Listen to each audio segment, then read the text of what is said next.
Shalom à tous, bienvenue une fois de plus sur notre chaîne Simama, le Dieu des dieux.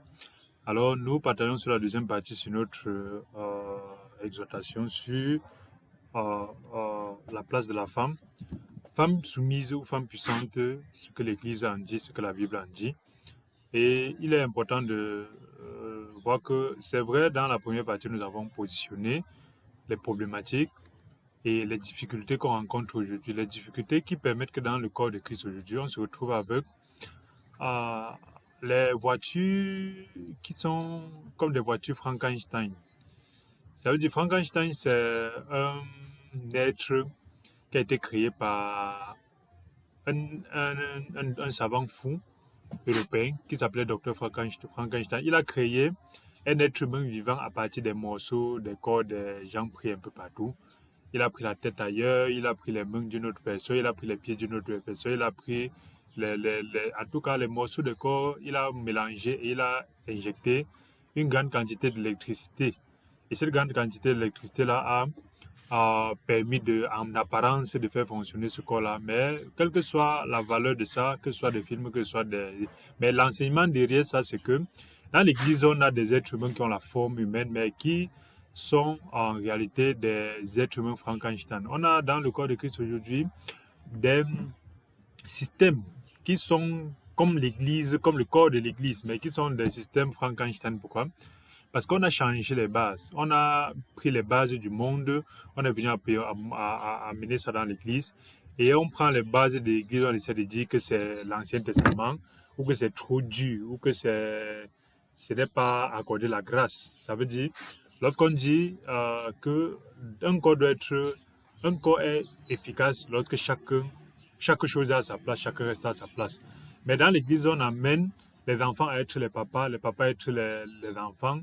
Dans ce cas-là, on voit pourquoi les pères vont appeler leurs enfants papa spirituel, les mères appellent leurs enfants daddy spirituel, tout ça, et ainsi de suite. Et c'est donc pour ça qu'on commence à dire mon père, le père spirituel, tout ça, alors que ce sont des petits frères. Oui, c'est des choses comme ça, mais il faut qu'on comprenne que c'est amener le Frankenstein dans l'église. Deuxième chose, c'est qu'on arrive à amener dans l'église des considérations qui font que déjà un homme de Dieu, un homme n'est pas censé diriger l'église, mais aujourd'hui, le système du monde est tellement entré dans l'église que à 98%, le système qui gère l'église aujourd'hui, c'est un système qui n'est pas biblique. Et on arrive donc avec encore notre effet Frankenstein, c'est l'effet de se retrouver avec une femme qui respecte son homme de Dieu plus que son mari. C'est pour ça que vous allez la voir, quand il faut aller voir l'homme de Dieu, elle est très bien habillée, ils font les rendez-vous de délivrance, d'interprétation, de la parole. Lorsque l'homme de Dieu est là, elle est douce, elle est calme, elle se couche au sol, tout le respect possible. Mais à la maison, c'est une Jézabel, c'est une Lilith.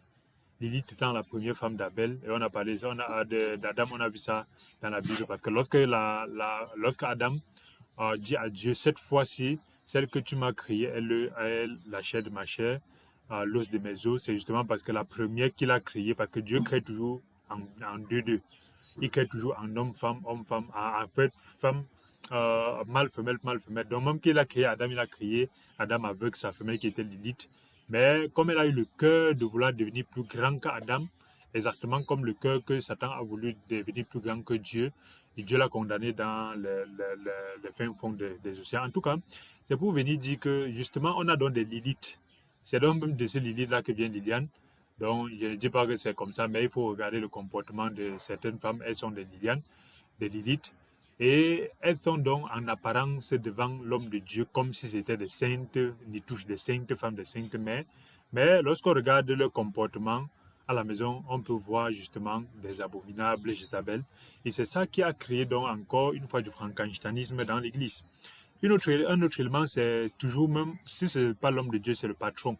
Les femmes qui peuvent adorer leur patron, mépriser leur mari, alors que la même Bible en apparence, puisque le cas ici, c'est le cas spécifique de l'Église, la même Bible dit qu'en réalité, au-dessus, il y a Yahweh, qui est le créateur de toutes choses. En dessous, il y a Yehoshua, qui est Yeshua. qui est Dieu fait chair, qui est venu habiter parmi l'humanité et qui a réconcilié l'humanité à travers l'évangile qui est la mort, qui est de la crucifixion, la mort et de la résurrection de Yeshua qui nous réconcilie avec l'Éternel une fois pour toutes et qui règle le problème de la séparation que le péché avait apporté, avait amené. On a donc Yahweh au-dessus, on a Yeshua en bas, et en bas on a l'Église. L'Église qui est un corps gigantesque fait des personnes qui sont nées de nouveau et sanctifiées. L'Église n'est pas une assemblée, ce n'est pas une chapelle, ce n'est pas une dénomination avec un nom dessus dirigé par des gens. L'Église, c'est un corps universel fait d'un ensemble de personnes qui ne se connaissent pas forcément, mais toute personne qui est sauvée fait partie de ce grand corps-là. Et ce corps-là est plus grand, pourquoi? Parce que ce corps-là contient une intelligence commune qu'on appelle le Saint-Esprit. C'est cette intelligence-là qui fait de l'Église une grandeur inimaginable sur terre. Et en dessous donc de l'Église, donc, on a l'homme. L'homme qui a autorité sur la femme. C'est donc pourquoi une femme, quand elle naît, elle est obligatoirement jusqu'à la fin de sa vie sous l'autorité. Une femme qui n'est pas sous l'autorité, c'est une sorcière, c'est une Jézabel, c'est une... Parce que généralement, dans l'église, puisqu'on est habitué à parler les bonnes paroles, ici, maman, nous ne parlons pas les bonnes paroles. Si toi, tu es une femme, tu n'es pas sous une autorité, c'est que quand on parle de démons, ici, on ne parle pas de l'esprit, mais tu es en fait, tu es animé d'un autre esprit. Tu n'es pas normal. Tu es l'outil de Satan. Tu n'es pas Satan, mais tu es l'outil de Satan, facilement utilisé par Satan. Parce que là, quand Satan va venir te donner les raisonnements, tu ne vas pas avoir quelqu'un pour te dire que le raisonnement, ça va t'amener à la mort. Généralement, vous savez, les gens pensent que pour être gardé, c'est être particulier. Non, pour être gardé, c'est juste être un endroit où tu peux être sécurisé, tant par toi ou que par des principes ou par des personnes qui peuvent te sécuriser. Être gardé, ce n'est pas une histoire de dire que parce que l'autre dit que je ne suis pas gardé, alors il est qui pour dire ça. Quand le mal arrive, ça arrive. Donc, une femme doit être sous autorité. C'est ça lorsqu'elle est sous l'autorité de son père. C'est son père qui garde. Ce n'est pas pour dire que son père connaît tout. Ce n'est pas pour dire que son père est bien. Ce n'est pas pour dire que son père est parfait. C'est pour dire que Dieu a fait comme ceci. Dieu a fait comme cela. Ça veut dire qu'elle est sous l'autorité. C'est pour ça donc que lorsqu'une femme est en vie, certaines choses ne peuvent pas traverser son père pour la toucher. Tant que son père est en vie, certaines choses ne peuvent pas l'arriver parce que spirituellement et matériellement et humainement parlant, certaines personnes ont peur du père d'une femme pour faire certaines choses, autant que spirituellement, certaines attaques sont barrées par la présence du père. Donc, ce n'est pas une histoire de dire que le père est bon, il n'est pas bon, il est gentil, il n'est pas gentil, on s'en fout de ce que le père est. Mais l'autorité du père protège ses enfants et l'autorité du père protège particulièrement ses filles, parce que les filles, en réalité, sont des réceptacles. Ce sont des réceptacles qui peuvent en recevoir n'importe quoi.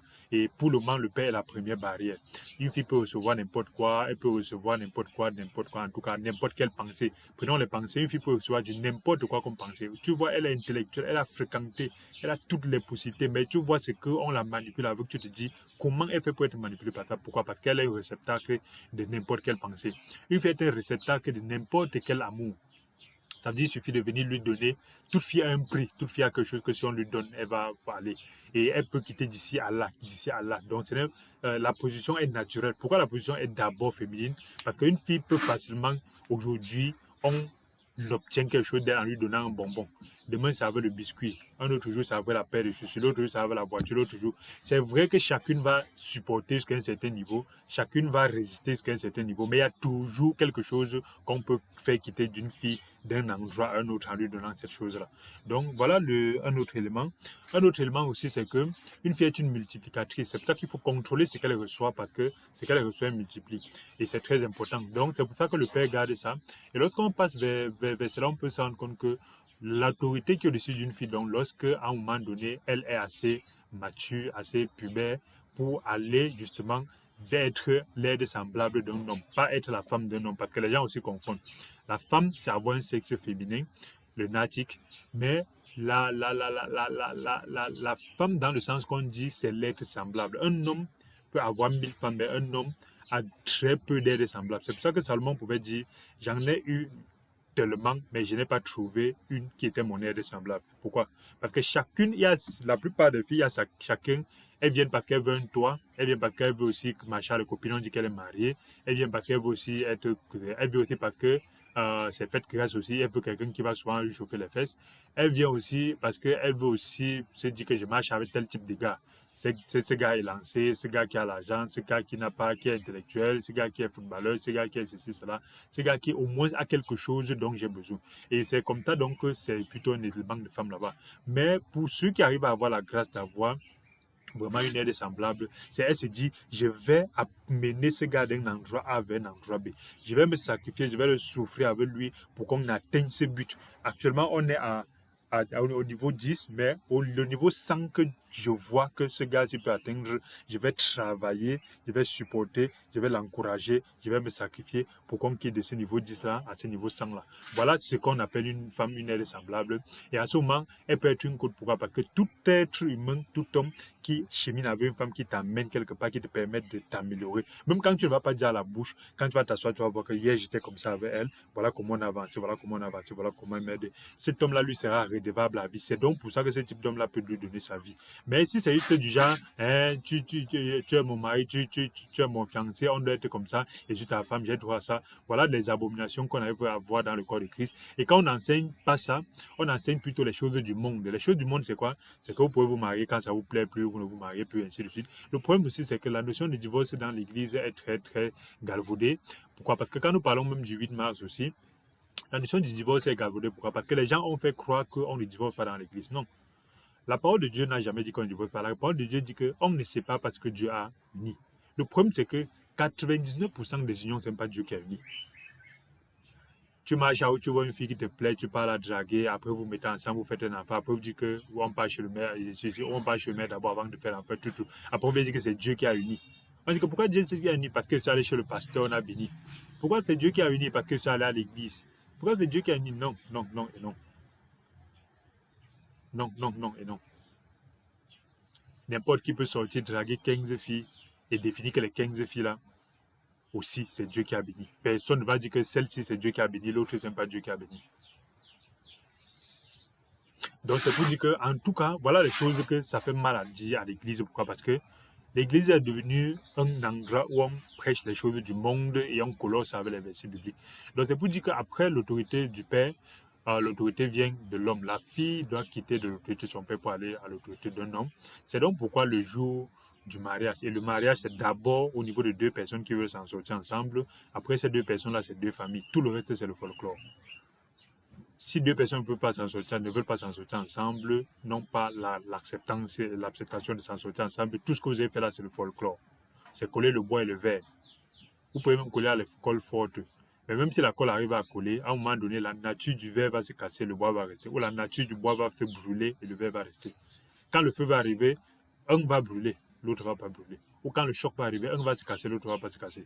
Donc, 99% des mariages aujourd'hui dans le corps de Christ, ce sont les bois et les verres que les pasteurs et les hommes de Dieu et les mères ont pris, ont collé avec la colle forte et ils prétendent donc que parce qu'on a collé et que ça ne bouge pas, c'est Dieu qui a fait. Et on condamne donc les gens à vivre cette vie de misère-là en prétextant qu'on ne doit pas divorcer parce que c'est la chose. Non, quand c'est Dieu lui-même qui a fait, effectivement, même l'idée de divorce ne passe même pas dans la tête. Même quand vous divorcez, vous revenez toujours, même quand c'est Dieu qui a fait. Mais quand c'est les hommes qui ont fait, ça c'était toujours les beaux mariages, beaux couples, beaux ceci, puissants, on a dépensé tellement. Tout le monde était content, on a fait la dot, tout le monde a eu ce qu'il voulait, tout. Mais après 2 jours, 3 jours, on voit les conséquences. Après, on va dire que c'est l'ennemi qui est grand, l'ennemi attaque les mariages. Il a attaqué le mariage. Il a quelle force, il a quelle tête pour attaquer le mariage? Vous prétendez que le chien est tellement fort qu'il attaque l'éléphant. Il a quelle tête pour attaquer l'éléphant? C'est la faiblesse de l'éléphant qui fait que le chien a la force. C'est la faiblesse de l'église qui fait donc que Satan attaque le mariage. On peut venir prétendre qu'on va prêcher du n'importe quoi dans le corps de Christ pour venir après dire que c'est Satan qui a fait que les mariages ne marchent pas. Le mariage qui marche a besoin de l'unité. L'unité, c'est la repentance de tous les côtés. Mais dans l'église, on veut le monde du bien et du mal. On va donner les bons points. On prend on note. Telle personne a 20 sur 20, l'autre a 0 sur 20. C'est donc pour ça que celui qui a 20 sur 20 doit se prendre pour Dieu. L'autre doit se prendre pour le pauvre païen pécheur qui ne connaît pas l'évangile. Et c'est comme ça que vous allez cheminer des mariages où on va cheminer sans être dans la paix. Mais il faudra en apparence montrer que les versets bibliques nous donnent la paix. Et c'est donc pour ça que ça n'arrive jamais à marcher. Donc, c'est pour dire qu'après l'autorité du mari, donc, qu'il a reçu du père, la femme, toujours, même lorsque le mari arrivera à mourir, la femme reste sous l'autorité de l'église. Donc, c'est pour dire que la femme est un réceptacle qui est toujours, pour rester à sa place, doit être sous une autorité. Et lorsque nous avançons, donc, on peut voir que la puissance de la femme est très très importante, mais dans l'Église, on a donc changé et on a créé les subtilités du frankensteinisme. Et c'est ça qui a permis donc qu'on peut voir donc que la femme qui respecte plus un pasteur plus que son mari, c'est une sorcière. La femme qui respecte son patron plus que son mari, c'est une sorcière. Ça peut être le patron au travail, ça peut être le patron qui te forme, ça peut être le patron qui te donne l'argent pour que tu... Toute personne que tu respectes plus que ton autorité, c'est autant qu'un enfant qui respecte un voisin plus que ses parents, c'est un sorcier. On n'a pas dit que le voisin est bon plus que ton père, ça te donne l'autorisation. On n'a pas dit que le parent, comme il est trop méchant, ça te donne l'autorisation. Non. Pour ceux qui vont penser que c'est dur et que ça fait mal de prétendre qu'une femme qui respecte son pasteur ou son mari plus que son pasteur ou son patron plus que son mari, c'est un sorcier, c'est les mêmes gens qui vont venir faire croire qu'un enfant qui respecte le voisin plus que son parent, c'est un bon enfant. C'est un sorcier. C'est du satanisme. Parce que quelles que soient les raisons, ça ne peut pas marcher. Parce que Dieu n'est pas bête pour t'avoir envoyé ce gars-là comme parent. Ou cette femme comme parent. Ce n'est même pas parce qu'ils auraient raison que tu vas les respecter, non. Ce n'est pas parce qu'ils seront bons. Donc, quand Dieu dit de respecter l'autorité qui est au-dessus de toi, ce n'est pas parce qu'il est très irraisonnable et très bon. Donc, c'est aussi pour dire que lorsqu'on parle de ça, on dit qu'il faut aussi parler des hommes qui ne respectent pas les femmes, et ainsi de suite. Ça, c'est autre chose, on en parle. Pourquoi? Parce que dans le corps de Christ, un seul côté ne peut pas faire former l'Église. On ne peut pas prêcher seulement. Mais le problème, c'est quoi? Aujourd'hui, la problématique posée est que on n'a fait qu'un seul côté fonctionne. Aujourd'hui, dans le monde entier, le monde vibre selon le fait comme si la femme est la seule qui souffre dans la société. Donc aujourd'hui, on n'est pas en train de dire que la femme doit être la seule à faire ceci, la seule à changer. Non, non, non. On a dit que le New Age, la globalisation, a poussé le monde de la société, la communication, les télévisions, les réseaux sociaux, la radio et surtout l'Église à émasculer les hommes au point où on pense que tous les problèmes de la société, il n'y a que la femme qui souffre. Et tout ce qu'elle fait est bon. C'est elle qu'on doit s'occuper.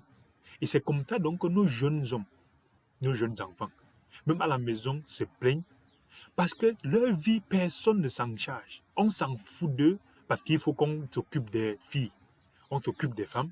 Et c'est comme ça qu'on grandit avec des hommes aussi, qui ayant grandi avec cette injustice-là, se retrouvent en train d'avoir des maladies qui vont maltraiter les femmes. Et on va encore revenir encore dans le même cycle. Dernièrement, je ne sais pas à l'occasion de quoi, j'ai changé avec mon fils et me dit, tu privilégies trop mes soeurs. Je n'avais jamais... Effectivement, je me rends compte quand il a dit ça, quand je regarde, je me rends compte que je ne considère pas assez ses besoins. Pourquoi? Parce que dès que ma fille dit j'ai besoin de ça, et dès que lui dit j'ai besoin de ça, pour ma fille devient urgent. À ce moment, Dieu me montrait, c'est cette maladie-là qui va créer des hommes frustrés demain qui vont maltraiter les femmes en pensant qu'elles lui ont pris quelque chose. Alors que ce n'est pas le cas. Pourquoi? Parce que l'Église ne prêche pas l'égalité. L'Église prêche les hommes sans couilles qui sont là pour faire le combat des femmes. Et comme les femmes aiment pleurer, moins de trucs, vous savez, même dans le mensonge, elles aiment pleurer et qu'elles pleurent, tout le monde a pitié et on vient prêcher sur ça pour dire que non, on a fait du mal à la femme, tout. Non, non. Donc, c'est pour ça qu'il est important de voir que dans le corps de Christ, il ne s'agit pas de dire qu'un seul a raison, l'autre a tort. Non. C'est de dire qu'on a fait le choix de se dire, puisque personne ne parle pour les hommes, nous allons profiter du 8 mars pour dire aux femmes, votre malheur à 99% vient déjà de votre comportement. Parce que lorsque votre comportement serait droit, bien, selon la parole de Dieu, Dieu combattra pour vous. C'est ça qu'on ne veut pas dire dans l'église. C'est ça que personne ne veut avoir le courage de dire aux sœurs. Et la parole de Dieu dit clairement que les femmes se taisent dans l'assemblée, qu'elles ne leur est pas permis de parler, qu'elles soient soumises selon qu'il est dit aussi dans la loi. Si elles veulent s'instruire, qu'elles s'interrogent leur mari à la maison. Pour combien de femmes aujourd'hui interrogent leur mari à la maison? Quoi, on a prêché, moi aussi j'ai compris. J'ai même plus compris que lui. Il ne pratique même pas ce qu'on dit là. Et il va encore venir me dire quoi dessus. C'est donc pour ça, c'est comme ça, donc avec ces sorcelleries sataniques là, on arrive donc à avoir les Frankenstein qui vont créer tout ce qu'ils créent là dans l'église. Et après, demain, on va venir dire que le 8 mars, on célèbre la violence contre les femmes, juste parce que dans l'église, quand la femme se comporte comme un virus, elle oublie que ça crée la maladie qui va encore venir créer le mal. La normale crée la normale. La parole de Dieu est claire. La parole de Dieu n'a pas dit que pour faire ça, c'est parce que l'homme a mieux compris. La parole de Dieu n'a pas dit que l'homme a mieux compris. Que l'homme est trop intelligent, c'est pour ça que la femme qui n'est pas intelligente doit venir demander. Le problème, c'est que nous, les croyants, avons fait le choix de faire ce que Dieu a dit. Beaucoup de personnes sont croyants, mais les logiciens, les logisticiens, ils aiment prendre ce que Dieu a dit, mettre la logique dessus. Après, ils vont accuser les autres que c'est l'intelligence humaine partie par ainsi de suite. Combien de personnes prêchent? Même quand on prêche, on finit de lire, on ferme la Bible et on part faire l'égalité dans l'église. On dit dans l'église, 1 Corinthiens 11, toujours par rapport au 8 mars, c'est pour dire, revenez à l'orthodoxie biblique. À ce moment, tout homme qui vous fait du mal doit payer devant Dieu. Et quand Dieu frappe, c'est 1000 fois plus mal que si c'est toi qui avais la bouche. Il veut l'égalité. C'est la journée qu'on doit nous mettre en haut. On doit nous faire coudre le cabot. On doit préparer pour nous. On doit manger. On doit nous donner aussi la valeur. L'ordre demande sa valeur. L'ordre demande qu'on lui donne la valeur. Pose ta question, pourquoi on ne te donne pas la valeur? Parce que tu es devenu le sable. Tu es devenu comme les caca. Vous pensez que les femmes de valeur ici dehors demandent leur valeur? Les femmes de valeur demandent qu'on leur donne la valeur. Observez toujours les femmes qui vont demander donnez-moi la place, donnez-moi la valeur. Observez, vous allez voir qu'elles ne méritent pas cette place, non pas. Parce que les femmes de valeur, quand tu passes même seulement à côté, tu vois seulement la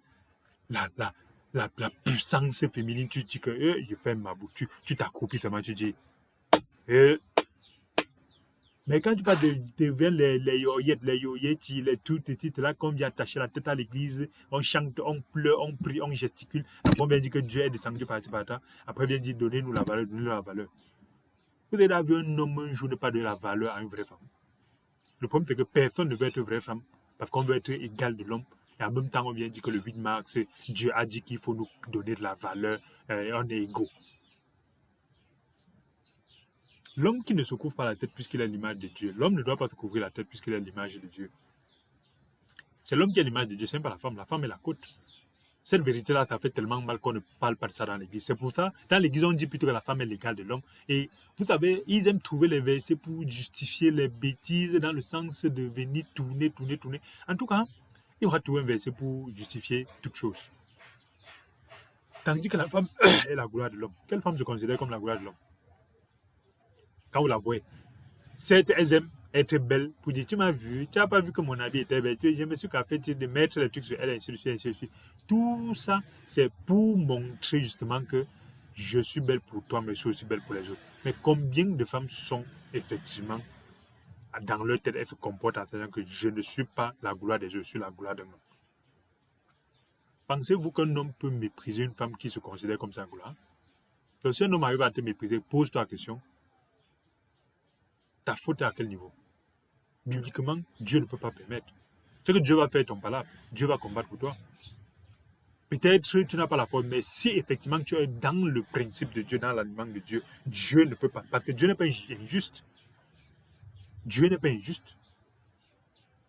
Donc, l'homme n'a pas été tiré, verset, c'est 1 Corinthiens 11 qui le dit, car l'homme n'a pas été tiré de la femme, mais la femme a été tirée de l'homme. Et l'homme n'a pas été créé à cause de la femme, mais la femme a été créée à cause de l'homme. Qui prêche ça dans l'église? Le 8 mars qui parle de ça. Vous imaginez, vous pensez qu'un pasteur peut venir le 8 mars parler de telle partie de la Bible? Surtout que vous savez aujourd'hui, dans les églises, 80%, généralement, ce sont les femmes. Et même ceux qui viennent là, ce sont les femmes qui arrivent. Ou ils viennent chercher la femme, soit ils viennent parce qu'une femme les a invités, soit ils viennent parce qu'il y a une femme là qui ne veut pas, soit ainsi de suite. Mais généralement, vous savez pourquoi toutes ces doctrines en apparence biblique là, avec le bon son, très sucré dans la bouche, vous savez pourquoi ça prend beaucoup plus de femmes? Parce qu'elles aiment entendre ce qui les plaît. Vous reconnaissez-vous une femme ou un ensemble de femmes qui aiment les critiques? Que ce soit votre propre mère, votre propre grand-mère. Peut-être puisqu'elles sont matures à un certain niveau, tu peux critiquer et voir le pour et le contre. Mais pensez-vous qu'il y a une femme là, naturellement, qui aime les critiques? C'est donc pour ça qu'il faut aller vers les gens qui leur disent ce qu'elles aiment entendre. Tu auras le mari, tu auras l'enfant, tu vas aller en Europe, il y a telle chose qui ne marche pas, c'est un démon, on va te délivrer, à Charba, à Rengere, à Rekodokodo. Et après, on va venir dire que Satan est fort, il détruit le mariage. Donc, c'est très important, parce que Proverbe 30 encore dit, à partir du verset 10, Proverbe 31 dit, qui trouvera une femme vertueuse? Elle a plus de valeur que les perles. Le cœur de son mari a confiance en elle, et les produits ne lui font pas défaut. La grâce est trompeuse, la beauté est vaine. La femme qui craint l'Éternel, c'est elle qui sera louée. Récompensez-la du fruit de son travail, et qu'opporte ses œuvres la louent. Pensez-vous que ce type de verset peut être prêché le 8 mars? Ce type de verset, est-ce que c'est encore prêché aujourd'hui? Qu'ils ont laissé les versets de nous tous, nous avons le même Saint-Esprit. Ils ont laissé le verset de c'était avant où? Pensez-vous qu'un homme peut avoir le courage de se lever contre une femme vertueuse? Pensez-vous?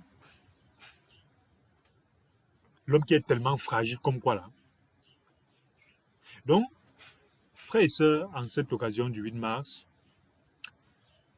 un des secrets l'autre jour que je disais aux jeunes filles, c'est lorsqu'un homme parle, tais-toi. Le blanc ne va jamais vous dire ça, il va jamais vous dire, il va vous dire le contraire. Il y a la liberté d'expression, on est libre, on a la même constitution, on a le même Saint-Esprit.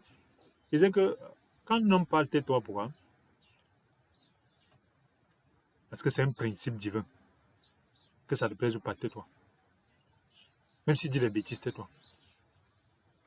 Tais-toi pourquoi? Parce que c'est d'abord pour ta protection. Parce que quand un fou parle, plus tu élèves la voix, plus il élève la voix. Et le problème, c'est qu'entre vous deux, c'est lui qui a la force, que tu veuilles ou pas. Et quand il va déverser cette force sur toi, qu'il ait raison ou pas, c'est toi qui vas te retrouver en train de couper. Donc quand un homme parle, tais-toi. Voilà ce que ceci, maman. Nous pouvons dire de la part de Dieu. Tais-toi pas parce qu'il a raison. Tais-toi pas parce que ce que tu dis n'a pas de sens. Tais-toi pas parce qu'il il est dans son... Il a la force pour te... Non. Tais-toi parce que tu es plus forte que ça. Tais-toi parce que tu es plus sage pour attendre qu'il finisse de parler. Tu attends le bon moment pour lui dire que telle chose que tu as dit, ce n'est pas bon, ce n'est pas bon, ce n'est pas bon. Et si tu fais encore ça, voilà ce qui va arriver, voilà ce qui va arriver. Quand c'est cela passé. Mais aujourd'hui, le satanisme amène dans l'église qu'on dit, quand il parle, toi aussi parle. Vous avez le même Saint-Esprit, ainsi de suite. Aucune femme vertueuse ne parlerait quand son mari parle. Parce que lorsque l'autorité parle, l'administratrice la boucle. Lorsque l'autorité parle, l'administratrice la boucle. Mais comme vous êtes trop égaux, quand l'autorité parle, toi aussi tu parles. La Bible dit que quand le juge parle, toi aussi tu parles, il va t'enfermer. On n'a pas dit qu'il a raison de t'enfermer, il va t'enfermer. Le juge est unique. Dans la Bible, tout est clair. Deuxième chose, c'est que le 8 mars, les femmes devraient mieux structurer leurs besoins pour présenter ça de façon plus claire aux hommes. Et donc faire les fêtes où on soulève les fêtes, on fait les trucs, ainsi de suite, ainsi de suite. C'est cette abomination-là que même dans l'église, j'ai vu cette année, l'église est faite le 8 mars. Aïe. Bon, vous savez, il y a toujours une raison pour faire quelque chose. On va dire que c'était la raison de ça, tout. Oui, il faut toujours fêter quelque chose. On ne dit pas que c'est mauvais. Mais c'est pour dire que là, le niveau où le monde est entré dans l'église, c'est un niveau où on spiritualise même déjà les abominations. Je conseille toujours aux sœurs le 8 mars. définissez les problèmes de façon plus claire, comme tout le monde peut mieux comprendre pour vous aider. Parce qu'en réalité, un problème mal défini ne peut pas être réglé, quel que soit le bon cœur qu'on peut avoir. Et c'est très important de comprendre ça. Et aussi, le 8 mars, définissez quelle est votre valeur pour rentrer vers votre valeur. Arrêtez de demander les choses aux gens. Ce n'est que les pauvres et les misérables qui demandent. Une femme n'est pas pauvre, une femme n'est pas misérable. Une femme n'a pas à demander, donnez-moi la force, donnez-moi la valeur, donnez-moi les ceci, cela, et ainsi de suite. J'aime à le dire, un homme peut avoir autant de femmes qu'il veut, tant qu'il peut s'en occuper. Dieu clairement n'a jamais dit que si tu as moins d'une femme, tu as un problème à moi. Dieu a tellement parlé des péchés. Et sur les 613 lois qu'il faut faire ou qu'il ne faut pas faire, il n'y a aucune qui dit tu n'auras pas plusieurs femmes. Mais les zombifiés occidentaux centrés avec le romanisme sont venus dans l'église, disent qu'on n'a droit qu'une femme, et ainsi de suite. Et c'est comme ça, donc, justement, qu'on se trouve avec les problèmes abominables dans le corps de Christ. Pourquoi? Parce qu'un homme libre dans sa tête ne peut pas se mettre à violenter une femme. C'est donc pour ça que vous n'allez pas voir donc justement la violence des foyers polygamiques autant que dans les autres foyers. Pourquoi? Parce que c'est parce que l'homme est acculé avec quelque chose qu'il ne veut pas et quelque chose qui ne suffit pas. Autre chose, on ne va pas entrer dans ça, c'est de dire les valeurs de nos sœurs doivent être encore enseignées à l'église à partir de zéro. Parce que plus de temps passe, plus les femmes savent s'occuper de leurs fesses, mais pas de leurs valeurs. Elles savent resserrer le Jessica, elles savent faire gonfler les fesses, faire gonfler les seins, mais très très peu savent resserrer leur mentalité, leur pensée, leur comportement pour devenir des personnes de valeur et des personnes vertueuses. Voilà ce qui doit être le corps du 8 mars. L'égalité des genres n'existe pas. Un homme ne serait jamais égal à une femme ne serait jamais égal à un homme. Maintenant, le blanc va vouloir vous dire le contraire, il va continuellement vous dire le contraire, et il va envoyer donc des faibles d'esprit qui vont venir dans l'église. Pourquoi? Parce qu'une des abominations de ça, c'est que dans l'église, ça a créé les hommes émasculés, les hommes sans couilles. C'est quoi un homme sans couilles? Un homme sans couilles, c'est un homme qui a deux grosses couilles en bas, mais qui n'a pas la capacité de pouvoir dire que telle chose n'est pas normale, je combats pour ça, même s'il faut mourir pour ça. Il n'a pas la capacité de dire que Dieu dit que telle chose n'est pas acceptable, même si tout le monde accepte. Un homme sans couilles, c'est un homme qui, quand il serait face à 10 personnes qui disent un truc faux et que lui sait que ce qu'il dit est vrai, pas parce qu'il a défini, mais parce que Dieu l'a convaincu de ça et parce que bibliquement il peut l'étayer, il va venir avoir peur des 10 autres. Il dire, quand vous voyez là, ce que je dis est vrai, mais bon, comme Dieu est amour, bon, comme nous tous le Saint-Esprit, mais comme on ne peut pas être trop dur, quand acceptons alors ce que les frustrés que les disent là, parce que ainsi de suite, voilà les hommes sans couilles qu'il y a dans l'église. Un homme sans couille crée aussi une femme à zombie. Parce que la femme a besoin donc justement de la direction de l'homme. Pourquoi? Parce que lorsque Dieu crée l'homme, il lui donne une force que la femme n'a pas, la force de décision. Que ce soit la loi, que ce soit la dot, que ce soit toute chose, la décision ne se trouve jamais dans la main d'une femme. Une femme peut conseiller l'homme à décider, mais une femme ne décide pas. Ni d'où on doit habiter, ni le travail qu'il faut faire, ni le nombre d'enfants qu'il faut faire, ni le ceci, cela, partie. Elle peut conseiller, elle peut donner que oui, mais elle ne décide pas. Mais aujourd'hui, les hommes sans couilles créent dans l'église la capacité de faire croire à une femme qu'elle peut décider. Et qu'est-ce qui arrive? Ça fait qu'on la change de position. Ça retrouve donc dans l'église une voiture où le moteur est dans la malle arrière, la batterie est sur le toit, et tout ça est trop joli, est très joli, très brillant, avec des bonnes étiquettes des versets bibliques, et ainsi de suite. Mais rien ne bouge. Après, l'église devient une église encore sans couilles. Après, on vient dire que c'est Satan qui est fort. La preuve, c'est qu'il fait que l'église n'avance pas. Il fait que les familles n'avancent pas. Il fait que les mariages n'avancent pas. Satan a quelle force pour faire que le mariage n'avance pas? Si le mariage n'avance pas, c'est les 2 personnes ou les 3 personnes, tous ceux qui sont dans le mariage, qui ont, par leur manière de vivre et leur sale comportement, refusé de trouver des solutions. Parce que n'oubliez pas que même lorsqu'un truc ne va pas, quand tu vas venir dire que voilà la solution, si les autres n'acceptent pas, on ne va pas avancer. Donc ne pensez pas que les gens divorcent tout parce que non, tu peux divorcer parce que tu dis voilà la solution, personne ne gère. C'est pas parce que tu as dit que l'autre va gérer. Donc c'est ça qui crée donc les hommes sans couilles créent donc les femmes qui font que le 8 mars, elles n'arrivent pas à venir dire voilà nos problématiques que nous devons régler ou voilà les valeurs que nous devons revenir. Et ça permet aussi que le 8 mars, elle n'arrive donc pas à s'asseoir Et à se dire, revenons à la Sainte Écriture, à la base de la parole de Dieu. La femme est une grande conseillère, une puissante conseillère, mais elle ne peut pas décider. Dans l'Église, on n'accepte pas ça. On pense qu'elle est l'égale de l'homme. Elle n'a rien à décider. Et la parole est claire dessus. Et la faculté aussi de multiplier de la femme, on doit se dire, le 8 mars, nous devons revenir avec notre puissance, qui est la capacité de multiplier. Vous savez, une femme a la possibilité, tu te donnes un sperme, elle te donne un être humain. Tu peux donner 2000 à une femme, elle peut marcher, elle achète les choses de 5000. Mais toi, tu peux avec 5000, tu achètes les choses de 2000. Elle peut multiplier la joie. Tu peux donner une petite chose comme ça, elle multiplie. C'est pour ça qu'elle fait prospérer. Une femme est un facteur de prospérité. Mais combien de femmes aujourd'hui savent même qu'elles peuvent faire prospérer? C'est pour ça qu'elles vont, ah, je travaille, ça ne marche pas. Ah, je coiffe, ça ne marche pas. Ah, je travaille, ça ne marche pas. C'est dur comme pour les hommes. C'est dur. Qui t'a envoyé là-bas? Qui t'a envoyé là-bas? Dans l'église, si on n'apprend pas une femme à rester à son endroit, on les apprend plutôt.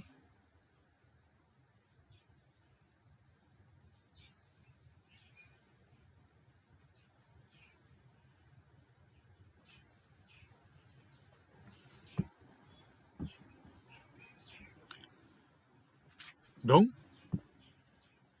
globalement, les jours comme le 8 mars doivent être donc, ça doit être encore un autre jour où on doit enseigner la faculté de multiplier. Et l'égalité du genre, c'est quelque chose qui ne peut pas prospérer dans l'Église parce que la parole de Dieu a été assez claire là-dessus. Et c'est donc à travers ce mouvement-là qui peut peut-être rééduquer les hommes à jouer leur rôle. Et ensemble, l'Église doit rééduquer l'homme et la femme en commençant à partir de l'enfant garçon et l'enfant homme pour que chacun rentre vers la base de ce que Dieu a dit et non vers la base de ce que le monde montre. Parce que le monde, en réalité, a une facilité à nous faire croire, en fait, que certaines choses qui sont normales dans le monde doivent être normales dans l'Église. C'est donc pour ça qu'on peut venir changer le sens des versets bibliques pour faire dire des choses que Dieu n'a pas dit. N'oublions pas que chaque chose est puissante lorsqu'elle est dans son cadre et lorsqu'elle est utilisée dans son canevas, dans son contexte. La femme n'est puissante que lorsqu'elle reste dans son canevas, dans son contexte. L'homme n'est puissant que lorsqu'il reste dans son canevas, dans son contexte.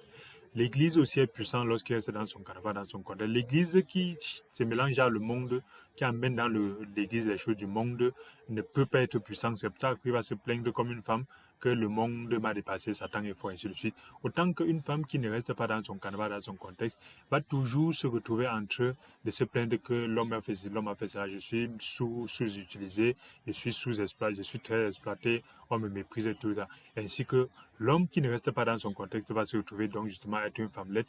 Et c'est donc pour ça qu'on a toutes ces abominations-là. Vous savez, dans l'Église, l'état de décrépitude d'une société se retrouve avec le comportement des femmes. Observez, toute société où le comportement des femmes est stable, la société est stable. Toute société où on a le voyoutisme, le labinisme, le maraboutisme très avancé, la sorcellerie, les meurtres, tout ça, c'est des sociétés dans lesquelles l'état et la liberté de la femme est très mal contrôlée. Observez dans les pays arabes où on a une sorte de contrôle de la manière de faire d'une femme, vous allez voir que là-bas, il y a certains problèmes qu'il n'y a pas. Pas parce qu'ils sont meilleurs, parce qu'ils sont bons, non. L'homme est toujours méchant, mauvais depuis la création. Mais il y a quand même certains éléments qui sont contrôlés. Pourquoi? Parce que la femme qui contrôle certaines choses bloque certaines portes de certaines dérives qui peuvent arriver dans la société.